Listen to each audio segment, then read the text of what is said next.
SGC here, and we are back for Final Impressions Stranger Things Season 2! Whoa. Okay, first off, let's just get this done with. Season 1, mysterious, small scale, pretty crazy, didn't know what's gonna go on. And then Season 2, a lot bigger, more predictable, but still good on its own. Or actually as a sequel. I sort of view these as sort of like two movies. Season 2 was a great follow-up in terms of character development and tying loose ends up. Granted, first off, the Barb thing, I think went on for way too long, but it's now done. And we're finally laying her to rest, and it's just great that sort of the wider public knows sort of something went down in Hawkins. So that's kind of cool, but I just still feel like it was a lot longer than it needed to be. I felt like them going to the conspiracist part was kind of long. I mean, granted, they did develop more relational kind of arcs, but I feel like it was way too long.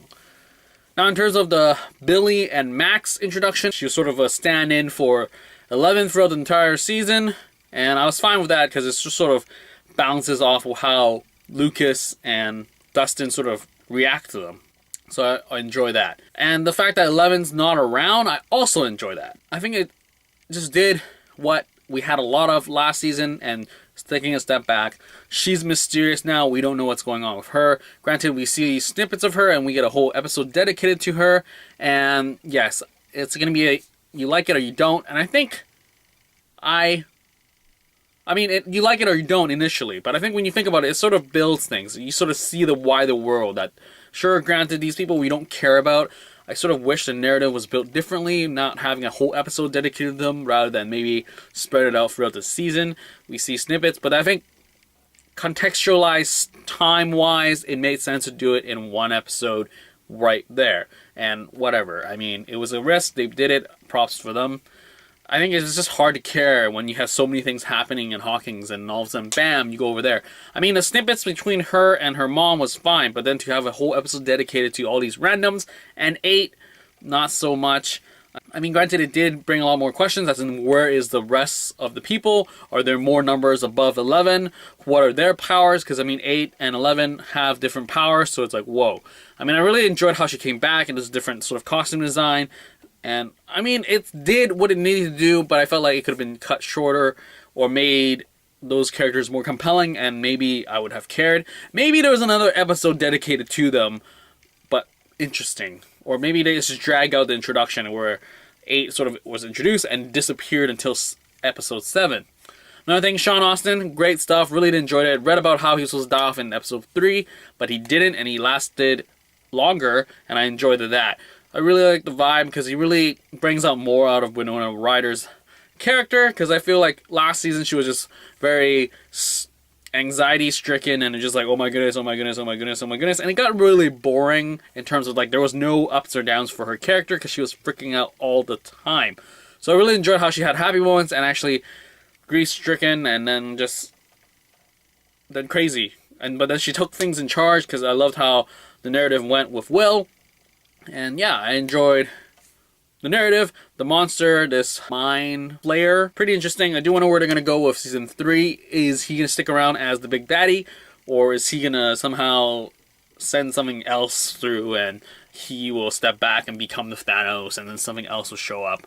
Who knows? I mean, there's also Season 4, so I wonder who's going to continually be the big baddie. Are we going to get a continual big baddie? I don't know. I do enjoy this change in scale because Season 1 was about that one monster from the Upside Down, and it was just like, okay, and then now there's like this thing that was orchestrating these things. And I love the last few episodes where they had a free prong attack set up and execution of how you do that, I do this, they do that, and I loved it. Steve, awesome. Really love his character arc throughout the 2 seasons, whereas the first one he was just like this dude that you don't care about. It was like his typical stereotypical role. Then half the season is just this misunderstood. He just I don't get it. Then he becomes this like babysitter, and it was great and awesome, and I really did enjoy that. So yeah, I love the chemistry. Granted, we get less airtime for the 2 other teenagers, the Buyer kid and Nancy. But it was okay. It worked out I think they got their own screen time. There wasn't that much to do with them. They were dealing with the whole Barb thing and their own relationship. So there. Steve, great stuff. Enjoy that. And then we have Hopper. Great. It was like he went through a lot. We learned more about him and his daughter and where he is standing with his grief. And I enjoy that. So overall, it was an enjoyable ride. There was no episode where it was just like, oh, besides 7. I mean, granted, looking back, hindsight's 2020. 7 did what it needed to do, but it could have been done better. But beyond that, every other episodes, it was great. I love how they did increase the episode count to 9, so at least we don't feel like it got copped out losing in one episode strictly for the 8 group. But now we have 9 episodes, 1, 8 for them. So we still have 8 episodes of pretty core narrative. So enjoy that. Any qualms, nitpicks? Not so much. I mean, I enjoyed it for what it was. I really like how this time there's more will and there's more fighting back and it's like more control. I do wonder a lot more questions, like what's up with the facility, the doctor, bad guys, and what are the kids going to be like next year? I mean, clearly they're not going to film season 3 and 4 back to back. They said that because that's pretty crazy, hard to produce.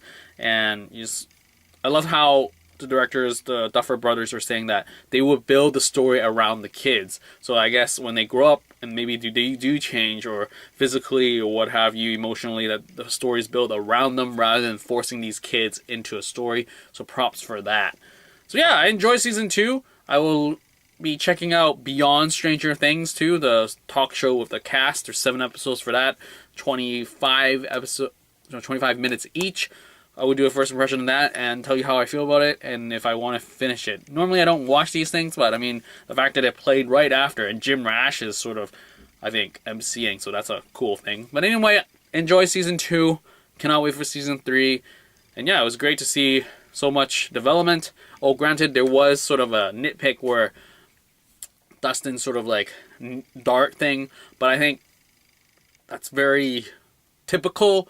And I think what it did at the end was a lot better with how they started that. Granted, it's just all these kids knowing these things, and yet he kept it around type of thing. That's kind of like a dumb move, but you know, you gotta have some dumb stuff happening in any story, because humans. So yeah, with that, that's it. I'm done. Season 2, great. Enjoyed it. Watch it. And that is all for this final impression for Stranger Things Season 2. Out.